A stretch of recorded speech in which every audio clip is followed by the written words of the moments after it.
you're in business, you're going to find certain things that you just pick up and you can run with, right? For you, maybe it's interviewing, right? You just naturally gifted at it. You get on the phone and you like to talk, right? Like you're great at interviewing. For me, I'd always been naturally very gifted at sales, like no training, no nothing. The first team I built, I had never picked up a sales book. I had never learned or researched anything around sales. I just quite literally was able to put a blindfold on and start throwing stuff against the wall, and it worked extremely well. So I had this natural. Welcome to the Gentleman Success, Happiness, and Fulfillment Talk podcast, where we bring to you the most successful, happy, fulfilled gentlemen from around the world who have been able to conquer themselves, their life, their marriage, and their businesses. You will be learning from four-dimensional gentlemen who have cracked the code to the science of having it all. The question is, how can married entrepreneurs with kids become gentlemen, achieve true freedom, and build a successful, happy, and fulfilled life, marriage, and business? This show will give you the answer for that. My name is Alex Ramirez, and I'm your host, and you're welcome to the Gentleman Success, Happiness, Fulfillment Talk podcast. Hello, everyone. Welcome to another episode of the Gentleman's Success, Happiness, and Fulfillment Talk podcast. As always, I have a very special guest who's going to talk about sales, right? One of the most important conversations that an entrepreneur can have. So I'm very excited and to have him. But before I introduce him to you, though, I just want to give a big shout out to all of you who have been leaving comments, reviews, likes on all the major podcasting platforms, Apple, Google, Spotify, and to you who have been watching on YouTube as well. Thank you very much. And I want to ask you something. I want to ask you for something. I want to ask that if you get some value out of this interview, if you get some piece of information that inspires you to go and take action, some feeling or something, I want to ask you to go and share it with one friend, since this is how we grow, this is how we share our message, and this is how we're able to motivate, inspire, and bless other people to change their lives. So with that in mind, while you're doing that, subscribe, like, comment, and the reality is that 95% of people never take the time to do that, but the 5% of you who do are the ones who make all the difference. And to you and all of you, I say thank you. And today I have truly like one of the definition of what I call a modern gentleman. And his name is Aaron Platt.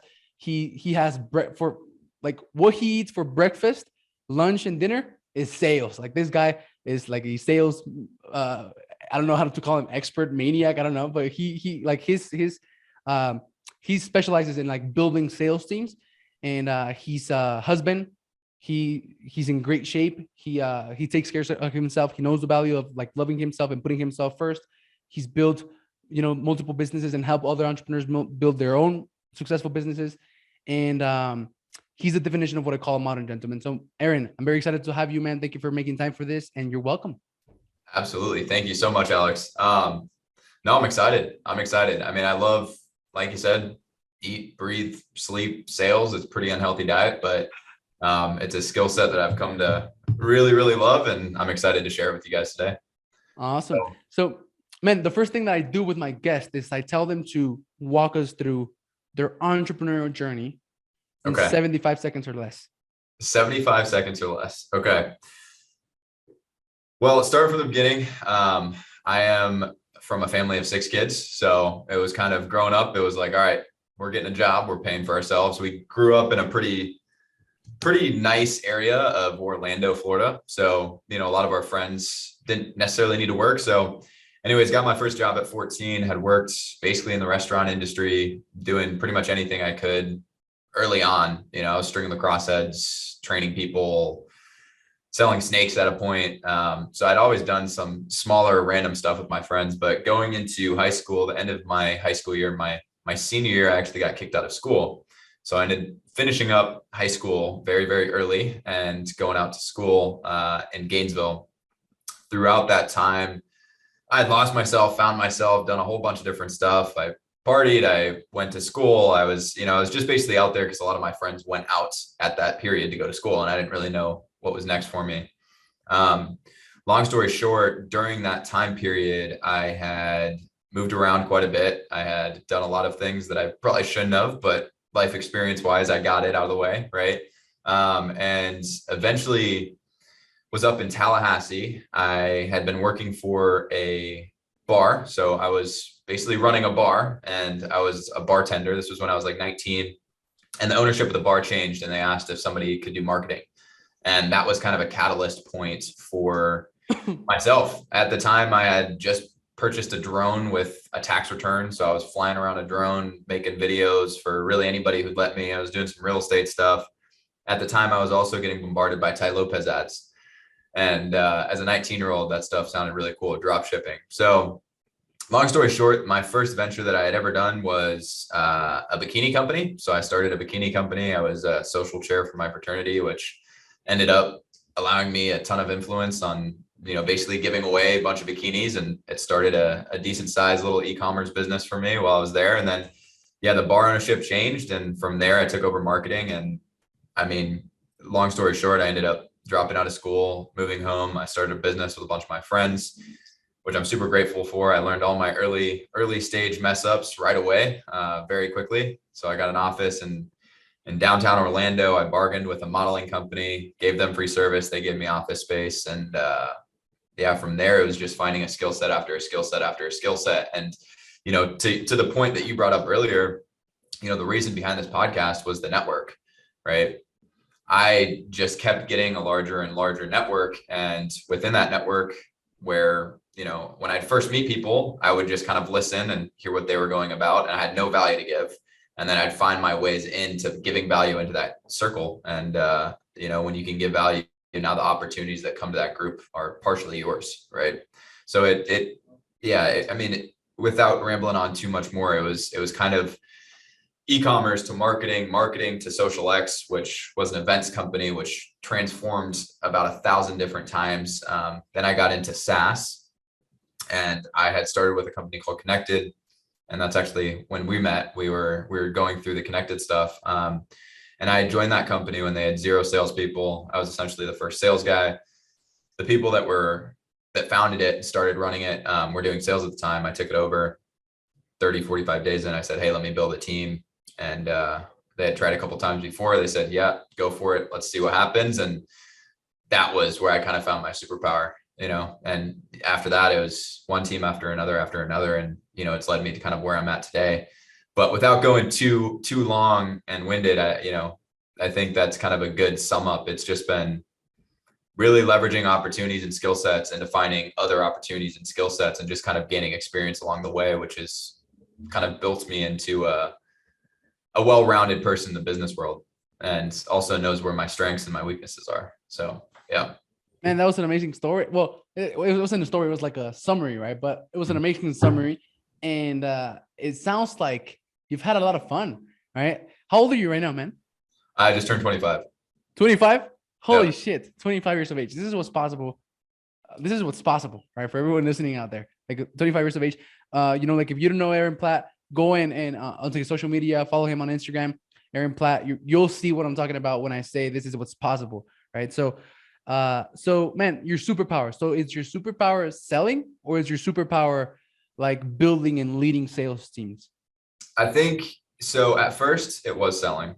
And I think sales is kind of something that I've been naturally gifted at, right? So there's always, whenever you're in business, you're going to find certain things that you just pick up and you can run with, right? For you, maybe it's interviewing, right? You just naturally gifted at it. You get on the phone and you like to talk, right? Like you're great at interviewing. For me, I'd always been naturally very gifted at sales, like no training, no nothing. The first team I built, I had never picked up a sales book. I had never learned or researched anything around sales. I just quite literally was able to put a blindfold on and start throwing stuff against the wall, and it worked extremely well. So I had this natural, I don't know, I would say like gift in the sales world.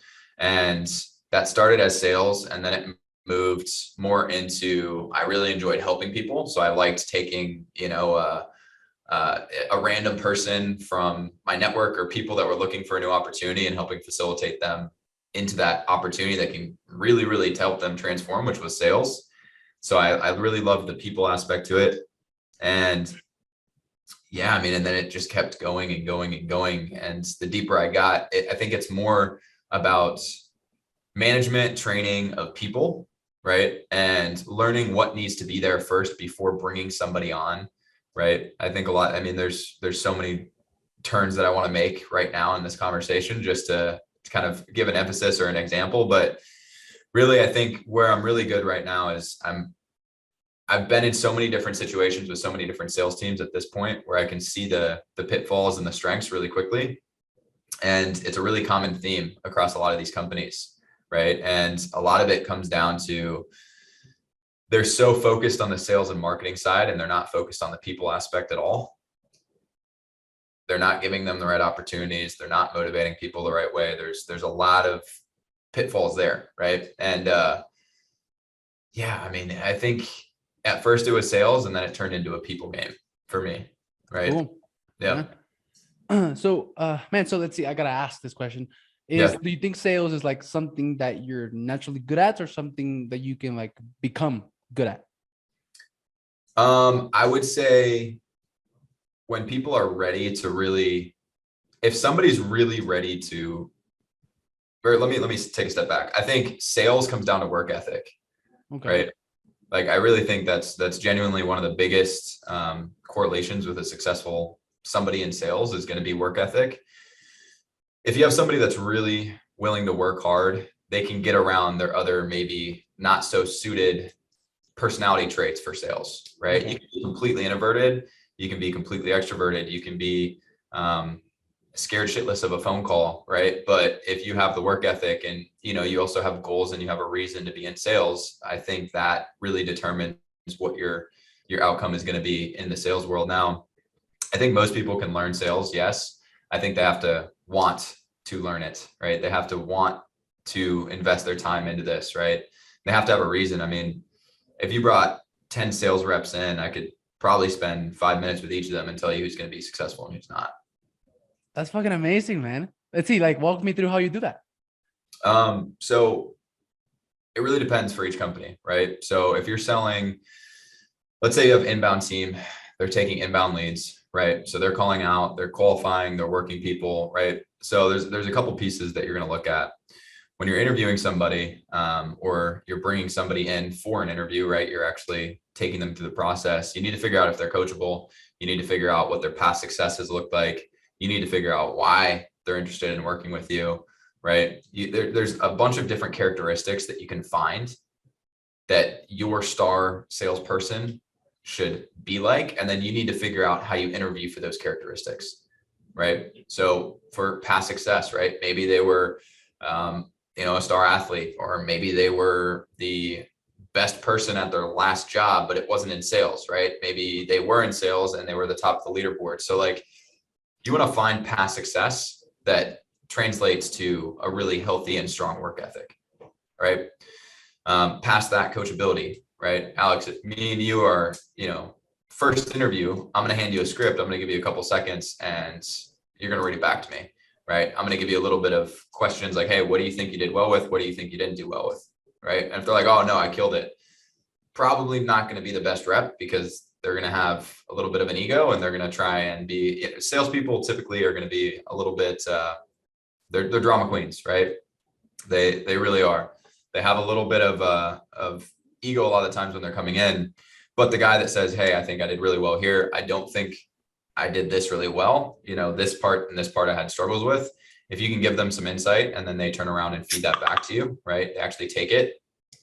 I think that person's coachable, right? Which is a good check. So I think when the biggest thing when you're actually interviewing is figuring out what you're looking for. Most people just interview. And when they like somebody, like, cool, we're having a good conversation. Great, I'm going to hire this guy, right? So most people don't even know what they're looking for inside of an interview, right? And yeah, I mean, you just find different things. Like after talking with specific salespeople, like when I first got into sales, I thought the guys with the most experience would be the best reps. But no. Later figured out is the guys with the most experience were all honestly the biggest problems and headaches that I had with all of my teams. Because they had ego and they thought they knew everything. They didn't want to start from the beginning, right? In my sales model, every single person comes up from the bottom. We don't hire in from the top. So we never will have a bunch of SDRs working and then we have somebody that we hire in as a closer. Well, we will never, ever, ever do that for a lot of different reasons, right? We want to promote that we have great opportunities And we need to make sure that the people coming up from the bottom will always have the respect of those people under them. Right. And they earned it. Right. And a lot of people that have a lot of experience, they don't want to earn their position back again. Right. They're not willing to do that. So when you put them in a position at the bottom of an opportunity ladder, right, it's really hard to get those guys motivated to actually do the things that they need to do to get where they want to be. Right. Whereas if you take somebody who's just ready to come in, make it happen, work hard, right? Maybe they have a year of experience, maybe they're brand new. Those guys you can form and you can shape into awesome reps for your company, right? And they can get what they want too. Actually, this is a good example. I think one of the biggest problems that any company has when they're trying to do sales is, so at first you do sales, right? If it's your business, you're just getting started, you're doing your sales, right? Let's say you get to a certain point where you want to bring on a salesperson. At this point, you're probably so overwhelmed by taking sales calls, you're about to just completely half-ass the whole build of actually bringing somebody in. You're so willing to let go of those responsibilities that you just bring somebody in and you just trust them with it, right? So that's what I see a lot of what happens. And then they build on top of that. So they're basically building on like quicksand, right? It's very soft, it's squishy, things fall over and they don't really get picked up or stood back upright. So an example I always give is like, if you want to bring somebody in, if you want to bring in a really good salesperson, you need to meet them with the opportunity. Now, what that means is, Alex, let's say I want you to come into my sales team or one of my sales teams or whatever the case may be, right? And I know you're an all-star. You're like a LeBron James type caliber player, right? And when you're coming into the team for the interview, you want to know what the opportunity is, right? How do I get from here to here, right? So how do I get from being on the practice squad to the bench, to playing in the second half, to starting, to being a captain, right? How do I do that? You're an all-star player. I'm the company, I'm the organization. I need to be able to provide that, right? Well, cool. You're going to start here. You're going to do this for 3 months. If you hit these numbers and you do these things, right, and you pass this test, you will then go to this level. At this level, you begin mentoring and building your own culture and your team, et cetera, right? From here, you go to this, and you have to have those things lined out, and they need to be consistent and stable, period. If I'm coming to you and you're the organization, you need to provide me with an opportunity that's going to keep me around and allow me to hit and meet my goals, right? Most salespeople want to move on. They don't want to always be an SDR. They want to know how they can get to the next level.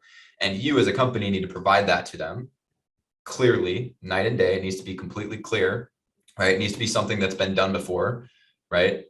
And past that, like, you will then be able to retain people a lot better. You're going to be able to build out naturally and organically your department, right? Whereas if you just bring somebody in, let them go, let them try it. They're sitting as an SDR forever. Then you go, oh yeah, cool. Now you can close. And these guys are going to, it's a mess. You need to build out your plan. You need to build out an opportunity ladder. You need to have a growth plan. You need to know who you're hiring, why you're hiring them, right? You need to know how many leads you're going to get in, right? So if every 150 leads that you bring in a month, you're bringing in a new SDR, okay, well, great. That needs to be in a growth plan. You need to have a growth chart that explains that to you, right? A lot of people just, for whatever reason, like, they just don't plan the build of their sales department. They just think bringing 1 or 2 guys in is going to fix everything, right? And it doesn't. It actually creates more problems. So yeah, I mean, that was kind of a rant, but that was really cool, man. Really valuable. Yeah. Like there's a bunch of things that we can now like go in and dissect, and like, there was a lot of value. And I just want to go back to like the beginning when you said sales is basically work ethic, right? So like something, if you lack an ability, you can, how can I say this? Well, compensate that with work ethic, right? And there's this cool thing called the awe factor, AWE, awe factor, like awe, right? Which is ability times work ethic equals, results. So if you have an ability of 10, but a work ethic of 5, that will equal to 50, right? But if you have a ability of 5, so you're not that able, right? You can make up with a work ethic of 10, it equals to 50. The cool thing here is that if you get your work ethic to 10, right? Naturally, what's going to happen to your ability? It's going to go up, right? You're like putting in the reps, it's going to go up. So now all of a sudden you're going to end up with like a 10 times 10 equals 100. And you not only have the ability, but you also have the work ethic, and now like that's going to give you like exponential results. And it's really cool when you said that, like the the sales people that you bring in must like be coachable, have past success, right? Like, and they must have a why, right? Like they must have a goal, like a reason why they would want to do that. And I just hired like 3 members, and I had like I did like 7 interviews, and I hired 3, right? And like from those 3, I give like them the opportunity to like, I put them in order, but yeah, like my reason why I put them like that was because the other 4, they didn't have goals. They just wanted the job. They didn't have something that they were working with. And I was like, no, like this is not gonna work. Like, yeah, it's cool. You want the job, you want to be a whatever, but like, Yeah. why? Right. So like that Right. was one of the major things that I took the decision from. So yeah. So it's cool, man. Yeah. And go ahead. No, let's talk about that. So you just brought in your first 3 sales reps. Is that correct? No, three like people that are going to do not sales. Like Okay, they're in your company. Okay, cool. Yeah. No, I mean, yeah, I mean, bullet points from there is if you're beginning to start looking at hiring, right? Your first sales hire, right? And specifically what I do, just for context, is we work with companies that are either just starting their sales department or have started recently and they're looking to scale, right? So we're talking anywhere from usually 2 to like 10 reps, right? They have some kind of structure, they have some kind of decent comp plan, right? They're getting things going. Yeah, I mean, bullet points, when you're hiring, if it's your first hire, it needs to be somebody specific to what you're looking for. So you need to spend time thinking about what you want this person to be like, right? And when you're looking at a first sales hire for your company, there's a couple characteristics that you're probably going to look at. One of the biggest things that I've seen with making your first sales hire is a lot of people go for the hard charging salesperson. They want to find the best closer that they can for their first hire. Usually that's a mistake. You're going to want somebody that has some kind of entrepreneurial background, somebody that can build, face problems and not rely on you to solve them, right? You're going to want to bring in somebody that's more entrepreneurial for your first sales hire. And the reason being is because those types of individuals are basically used to building and solving problems by themselves, right? A hard charging closer is just going to be working on closing. That's all they're going to want to do. They're just going to want to close, right? And then you have somebody that's the opposite, maybe somebody that's managed a team before. Maybe they've been a sales director or a VP. They've managed 50 sales reps, whatever the case may be. Those guys are not going to be good for your first hire either, simply for the fact because they're used to delegating, right? So if you're looking for your first sales hire, you're going to want to look for somebody that's been on a team, managed people, maybe started a business that didn't work out, right? You're going to want somebody that likes to build, right? Of course, you're going to look for the sales experience, but they need to be some kind of entrepreneurial minded person, right? Because that's who's going to lay down the road. And then they're going to actually help conduct the people to go down that path, right? You need to have that first hire be somebody that can build and face problems without relying on you, right? Makes sense. So like, looking back on your story, like you with Connected, right? You weren't someone like, you didn't come in and be like, no, I just want to sell, feed me leads. I just want to sell. Like you were willing to help with the development of the company and the growth of the company, right? And like be part of them, right? So makes sense, man. Makes total sense. And one thing that jumped out, man, is like clarity. Like you said, a lot of people who will want to hire their first sales rep don't have clarity on what they're looking for. Sure. And that's something that comes up in every single area of their life. People don't want clarity of like what they want for their life, right? When it comes to like leadership, people don't have clarity of like what the vision and mission of the company is, right? Mm-hmm. For sales, like we don't have clarity on like what type of salesperson do we actually want to bring, or like what is it that we're looking for. So yeah, clarity, right? A lot of it comes down to like clarity and being clear. And then I just read a book like 4 months ago, and I remember that.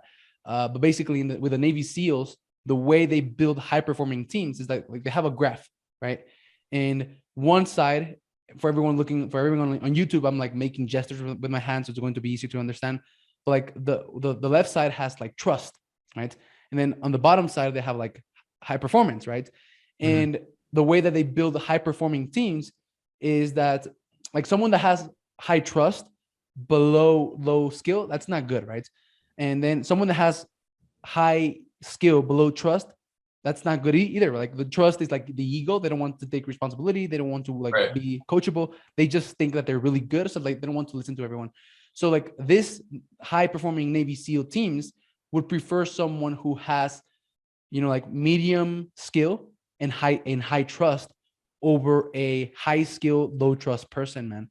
Right. And the reason of that is because, a medium skill, high trust will get better. Like their skill will get better by working with each other, having accountability, taking ownership of their Right. things, having no ego, being vulnerable and just sharing with each other.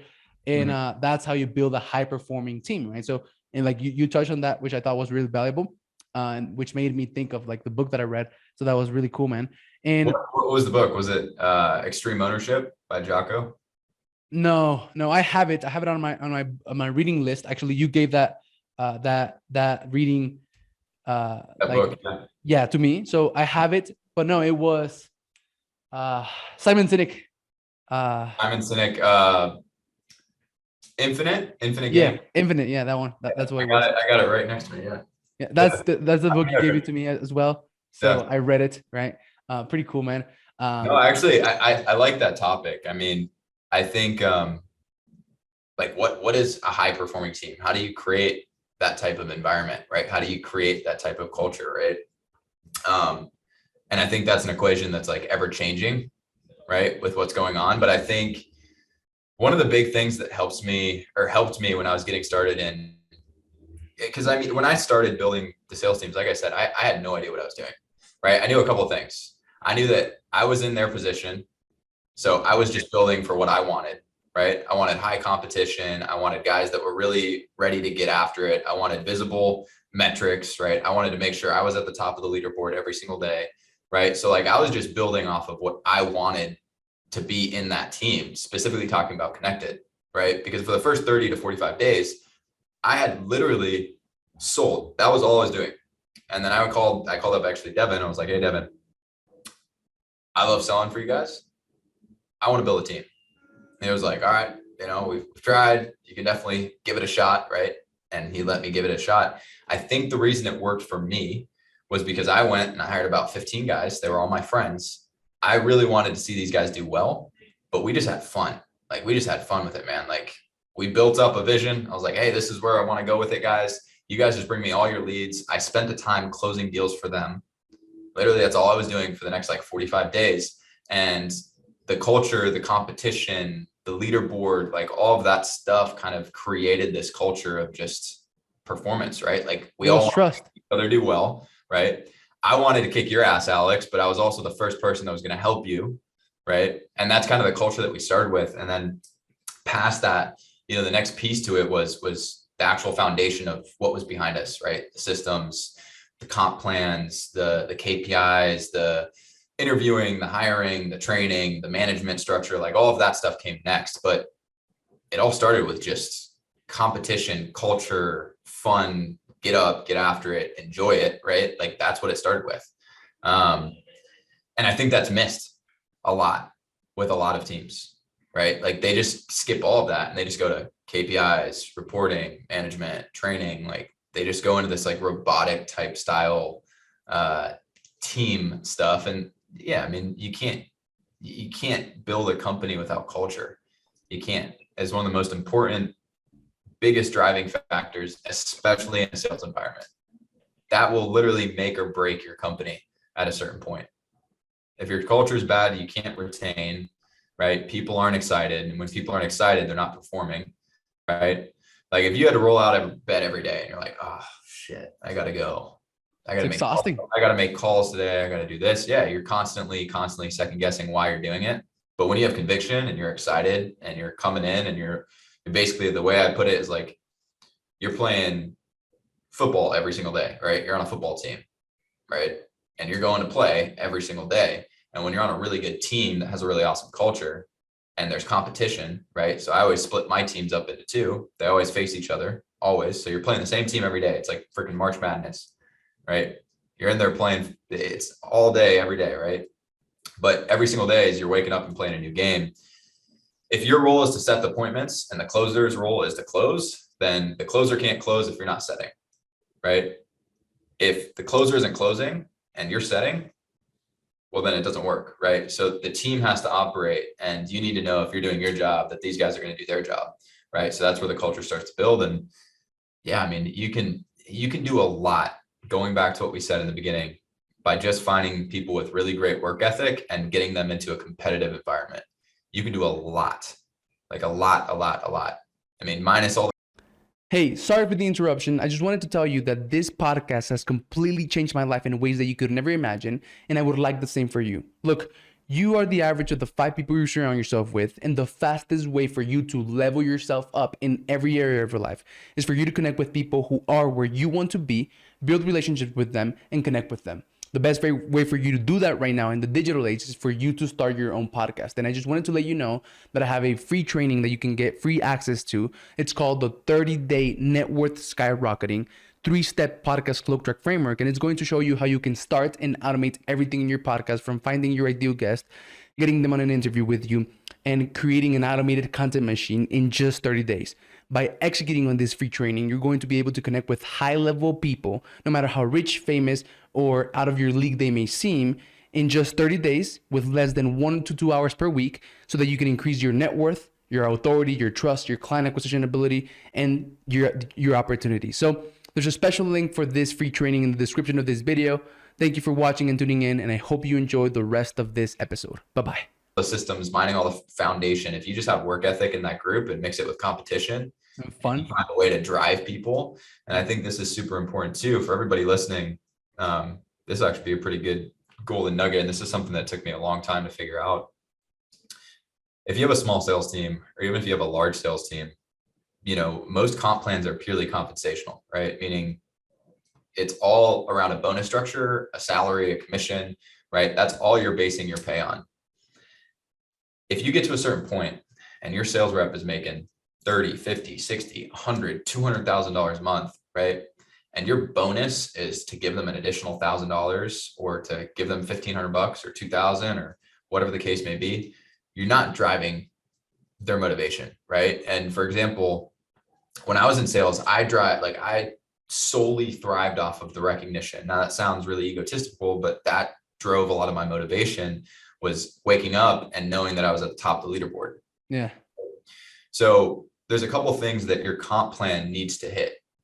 You have to have compensation, right? People have to be able to make money, and they need to be able to make good money. They need to be able to grow what they're making, right? So you need to have and provide compensation, right? And usually it needs to be in more than just one way, right? If you're a sales department and the only way that you're paying people is through commission, you need to think of something alternative, right? Either a bonus ladder, right? Maybe it's some kind of, for example, future payouts, or a pool or an override, or whatever the case may be. Or maybe if they move up and there's SDRs below them and they train them, they get an override, whatever the case may be. The second piece is going to be recognition, right? You need to figure out some kind of recognition factor to your comp plan, right? And that could be something as simple as like, hey, the top rep for this quarter is going to get, an article on them on Yahoo Finance or whatever, Cool. right?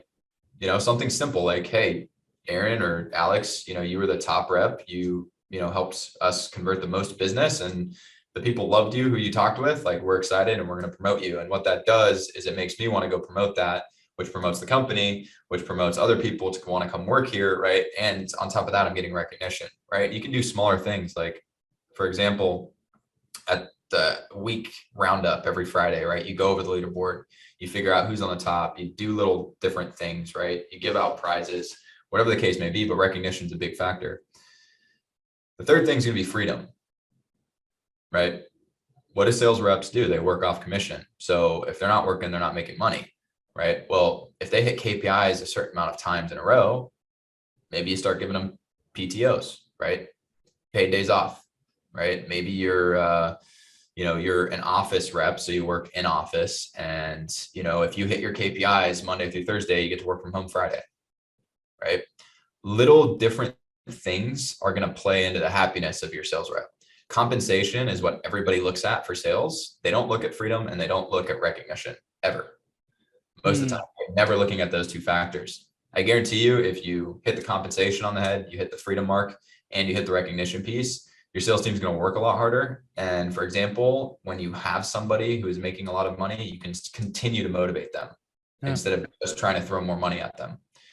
So freedom, recognition, compensation. Man, I'm right? surprised. I'm surprised you didn't mention purpose. Purpose? Explain. Yeah. I don't know, like giving your sales reps like a sense of purpose. Well, the purpose usually comes with the opportunity ladder. Okay. Right. So okay. Got it. So a lot of people, like, not a lot, I would say some, right? They really want to build a team. They want to train people. They want to help people come up under them and succeed, right?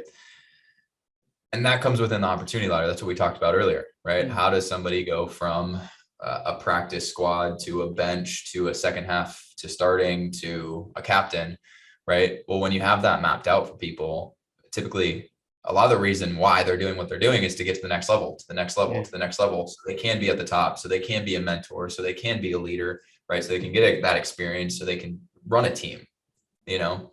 So I think purpose is something that's going to be individual to them, right? And you should, like you said earlier, you should hire around what that purpose is, make sure it aligns with what you're trying to do and what they're trying to do. But maybe that's another piece to add to it, man. Maybe the purpose piece is something to add to that comp plan. But from what I've found, reps typically, if you can hit those three things, they stay very happy and they're willing to stick in with you for a lot longer. So man, I end my podcast with 5 questions that I want to make sure that we have time. We have like 10 minutes and I want to respect your time. So before asking those questions though, I just want to selfishly, man, get into the selfish part. So man, I have a really good service that I'm really like confident about and have a lot of conviction around. I built it for myself and, I can probably, go and serve other people. And I'm at the point in which what I'm wanting is to take it to the next level. But so like, I'm wanting to basically, build a team. So like you talked a little bit about the requirements, right? Like of like, who do you help? You help people who are just getting started with like, who have 2 sales reps. Maybe they want to grow that. Maybe they want to scale it. People who have like 10. So what am I trying to ask? I'm trying to ask, like, I don't know, man. So, like, what are the requirements to work with you? I guess that's what I'm trying to ask. Yeah. So typically we look at what kind of lead gen is happening, right? So do you have leads to sustain a first sales hire, right? Do you have previous success, right? We're always looking for a specific revenue mark because we typically can work with people a little bit better when they're at a certain revenue mark. But more or less it's revenue, right? So we typically work with people that are, between like $100,000 and $300,000 a month typically, or they have the leads to get there, right? Okay. So in your circumstance, I mean, maybe we talk a little bit. I mean, we could have started with this and this would have probably been a really interesting conversation because we could have dove into your actual situation. But I mean, I think for you need to figure out, okay, what is do I have the demand, right? Have I figured out the lead side, which I'm sure you probably have from your past experience with the marketing side, right? Do you have an offer that's scalable, right? And are you ready to actually spend the time to find the right first hire, right? And that's typically where we come in, is helping you either structure that out, right? So we can come in a little earlier, help you find that right person and give you the foundation. I mean, past that, it's, do you have the right system set up in the back end, right? Do you have a system where you can bring your first hire in? Most of the time, your first hire is not going to be an integrator, right? It's going to be somebody that's very, like we talked about, entrepreneurial, but has a lot of sales experience. You're not really going to be able to find somebody with a ton of sales experience and has a good entrepreneurial background, et cetera, that can build what you actually need in the department. So you need to set up some kind of foundational piece, right? Which could be HubSpot, could be Close, could be as simple as like a Monday, whatever the case may be, but something that you can actually keep track and manage what they're doing on a day-to-day basis, right? I guess so my question to you is like, what you started this 10 months ago, right? Yeah. Okay. And it's transformed a couple of times, right? I started the Modern Gentleman, and then just like 2 months ago, I was like, holy shit! I stepped back, and this is what I got going on. I've been asked a couple of times how I'm doing it. So then, what I'm actually doing started like 2 months ago. Yeah. Okay. I've got an idea. So what if we do this? What if we schedule another time? We go into just basically we'll talk about it prior, but we'll go over like what a first hire should look like, how you should structure that, what it should look like building an opportunity plan, what it should look like building a growth plan, right? What's needed inside of a sales department before you bring on your first hire. And we can kind of go step 1, step 2, step 3, and you can just bombard me with questions and we can kind of go through that. And since this is recorded, I can go and share my screen and give examples of what this looks like. So what a comp plan should look like, what your actual profitability should look like on a department. I mean, all these different pieces that may be really interesting for you and for the people listening, you know? Oh, so you mean like for another podcast, you mean, or like just for me? Yeah, either or. Cool. Well, yeah. and then, yeah, we can do, yeah, man, definitely. Thank you very much for that offer. And, for sure. And we'll decide, right? We'll decide if we want to like let everyone in on all those secrets or not. Cool. Yeah. So man, let's see. Let me ask the questions, because if not, we're going to run out of time. The first question is, and this is going to be really interesting. What piece of advice would you give your 20-year-old self if you could not change anything or redo your life or anything like that? Just give your 20-year-old self some advice so that he can go faster. Well, you've gone pretty fast, so I don't know. I mean, I think if I could go back and talk to myself at 20, from 25 to 20, I think the biggest thing that I would probably tell myself is I don't think I would change. Like, I don't think I would change or like convince them that they need to do something differently. Yeah. I think my biggest piece of advice would be, with everything that you're doing now, think about your future self, right? Like, you know, if you're going out to a party or you're doing something, or there's something that, because what I struggled with a lot when I was going from like 20 to like 22, like that really early stage, was I was like caught between satisfying my friends' needs, who they were used to me being, right? So I was like caught between like, oh, this is where I want to go, but these are who my friends are, and my friends are in college. You know, they're on a completely separate path, and that's completely fine. But I almost tried to satisfy both, right?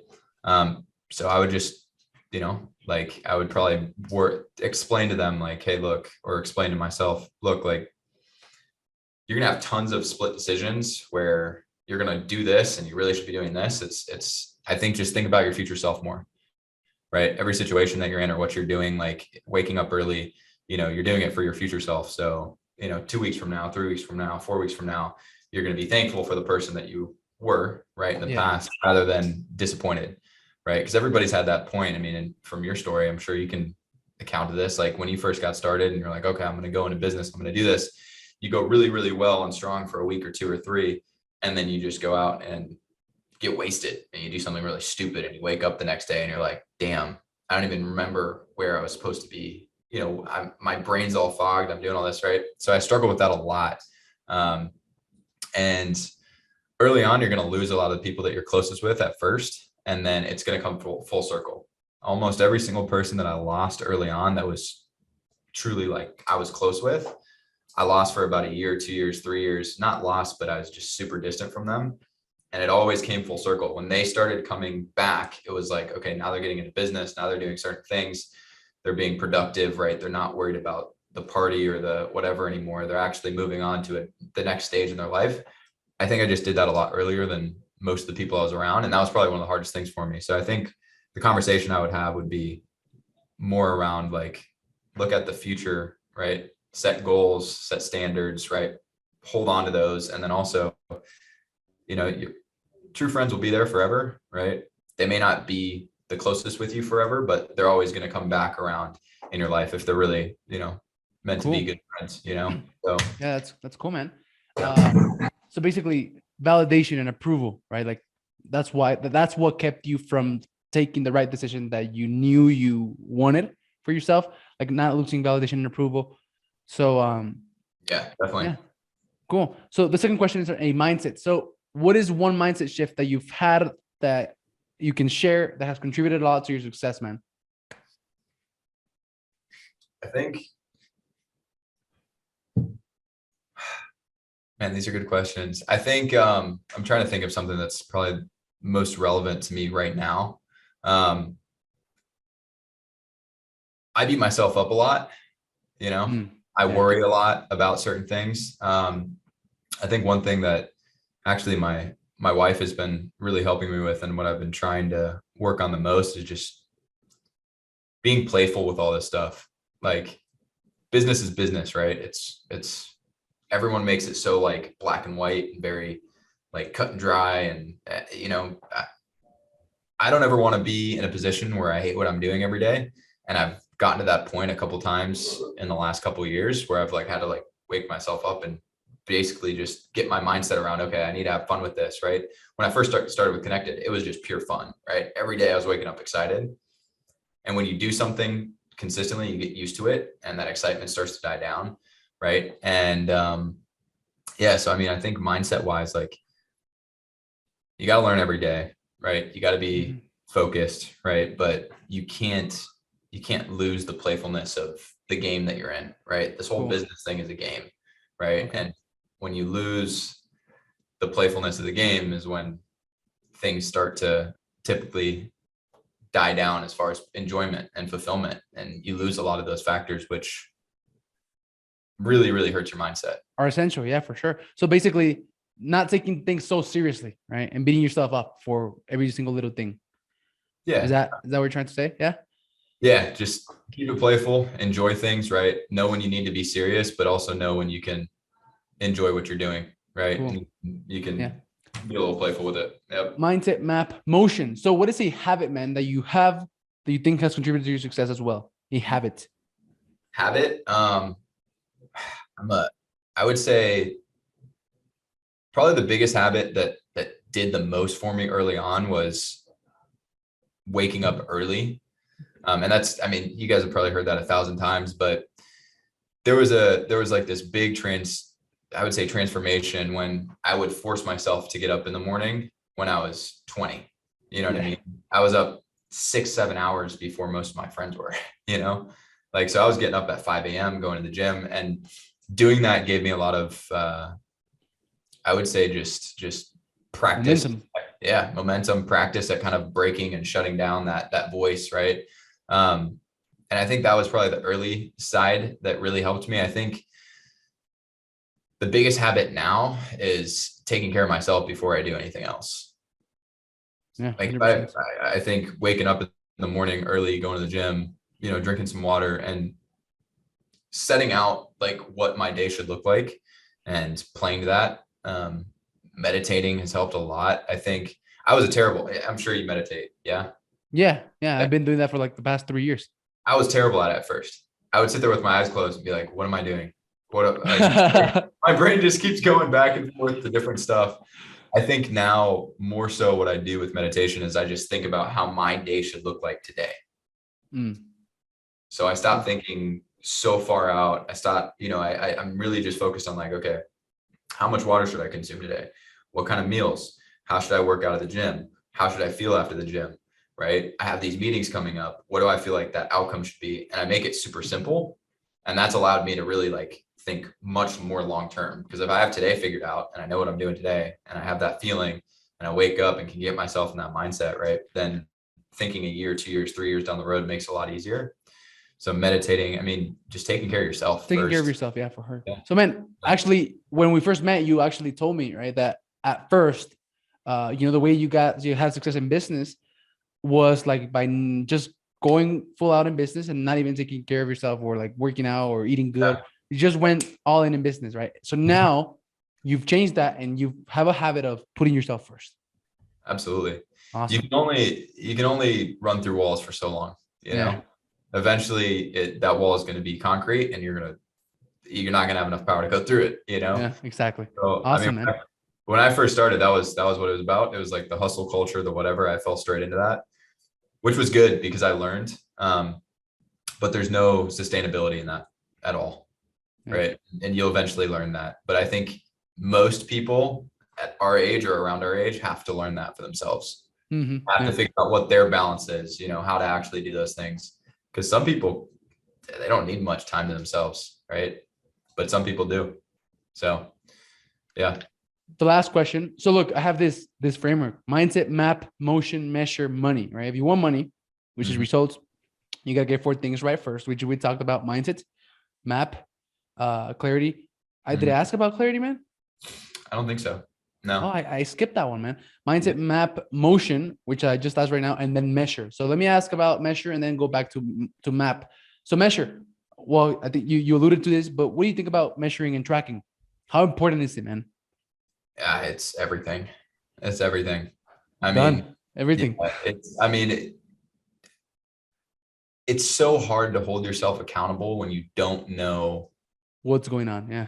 Yeah, I mean, it's almost impossible, right? Like at that point, you're just basing everything off of emotions, how you Feelings. feel Yeah. that day, right?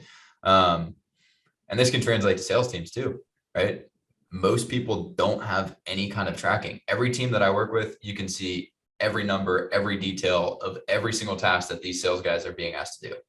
I can tell you exactly where they're at, what they're doing, what their averages are, all of that, right? And it's the same with personal development. It's the same with your business, right? Everything that you need to do needs to be off of data. And if you don't have any kind of tracking or you're not figuring out what those main measurable metrics are that you need to be tracking early on, it's gonna hurt long term.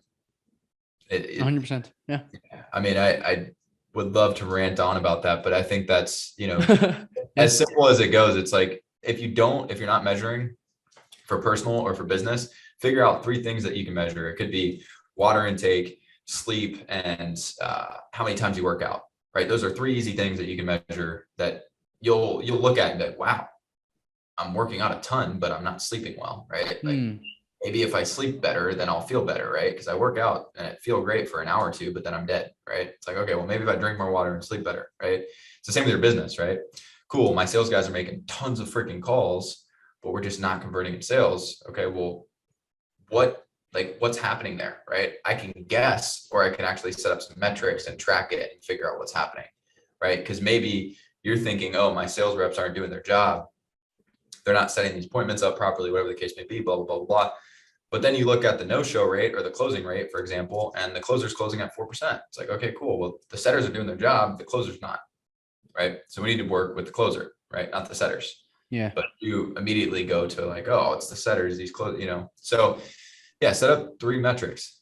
Very simple. Track it daily, Cool. right? It's also, something that I do that actually I'm sure you might do as well. As I look at my bank account every day. That's something that actually really changed my financial trajectory. Was I look at my bank statements, I look at my investments every single day, even if it's for 30 seconds, just pulling it up on my phone, right? Cool. I'm always keeping track of where I'm at, where I'm going, right? And every single month I'll break everything out on a whiteboard and figure out where I stand, So tracking's huge. Tracking's huge. If there's anything that you guys take from this, tracking is, Start doing it, right? Yeah, cool. If you're not, start doing it. So the question that I skipped over was clarity, man. So do you have any tactic strategy to advise for people who want to have more clarity in their life? Yeah, I mean, I think clarity comes down to tracking too, and like figuring out what's important to track, right? What's important to be measuring, right? I think clarity comes with experience, and it comes with trying different things, right? Every time I think, and I'm 25 and I'm doing things that are relatively successful and I'm happy with, but every time I hit a new level, my clarity shifts and I have to go find it again. And like grand big picture, I know what I like, I know what I want, I know what kind of lifestyle I want, but the vehicle that I'm in to get there, like the clarity around that changes and shifts all the time. Right. And I think you need to be open to changing what you're doing now. But as far as clarity of what you want and what you need and what you're looking for, it's something you have to figure out through experience. Right. Because if you asked me a year ago what I wanted out of life, it'd be completely different than today. Right. So I think you need to be open to changing, but you also need to be measuring that. You need to have something to look back on. And that helps with that'll help you a lot. I mean, if I go back in my journal, even, this that I have here, like I've got notes from a year ago in here. And when I go back and I read those notes, I'm like, oh, wow, this is what I wanted then. That's insane. Right. And now I'm thinking about it. I'm like, holy, like this is my vision and my mind keeps changing as I get through new, like next levels. Right. So your clarity is going to change year to year, 3 years, 4 years, but like the ultimate Vision. the vision. Yeah. North Like, Star. That's what I call it. yeah. You're the mountain that you're trying to get to the top of, right? Like that's always going to be similar to how you think. Right. And Maybe you'll make it bigger, right? As you go. I think that's what happens. Cause as you get more experience, like, when you first started business, when I was 20, my first $10,000 month was like, Holy shit. Yeah. insane. Yeah. I was freaking out. I was like, holy shit, this is the biggest, like this is impossible. How am I doing this? You move past that, like your financial thermostat changes completely. You're no longer set to, 70, 10K. yeah, Whatever. Yeah. $10,000 a month, right? Your thermostat goes to 100 and then 1 million and then 2 million and then 10 million, right? And it's constantly changing. So your vision kind of widens, but like ultimately, like I know clarity wise, I want freedom to do what I want, right? I need to be fulfilled, right? And I know right now I get the most fulfillment from helping people, right? So I think that's something that I will always carry with me, right? And I want to provide a very awesome lifestyle for my family and for my kids. You know what I mean? When I have them, I don't have any kids now, but I want to create that life that I didn't have when I was younger, right? So stability. So the vehicle in which I'm doing that is going to consistently change, but what I want is not, right? So exactly what's happening to me. So I have a big grand vision, right? Like what I call a North Star. I'm clear about what I want in the long term. And like you mentioned, how you get there, you got to be open, right? To how you get there. So I thought it was going to be this. At first, I thought it was going to be insurance. And then I thought it was going to be like digital marketing, right? But as you go through experiences, you're like, holy shit, no, you know what? Actually, I like this better. And like, if you open yourself up to like changing the vehicle, you got to be clear on the what, basically. The how can change. Yeah, right? Absolutely. Yeah, so, 100%.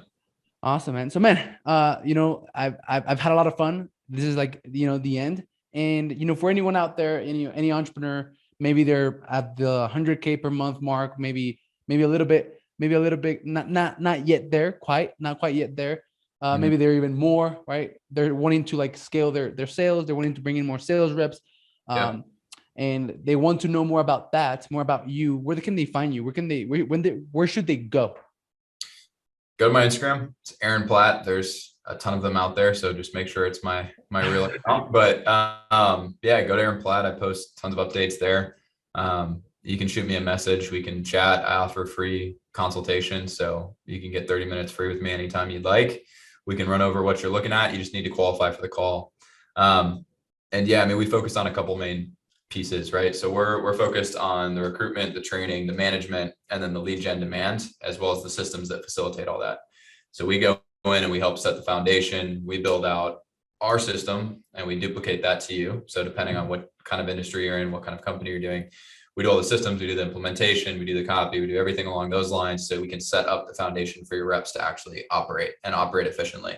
After that is about training and scaling. So that's where the training, the management, and the recruitment comes in.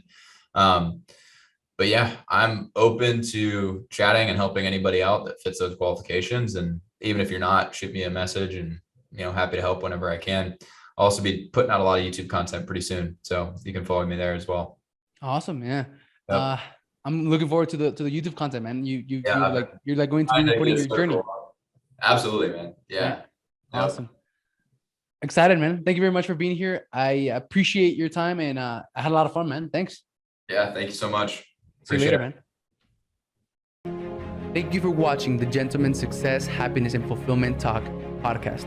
If you enjoyed this episode, share it with one friend, leave us a comment, and let us know. 99% of people never leave a review or comment, but we love and are very thankful with the 1% of you who do.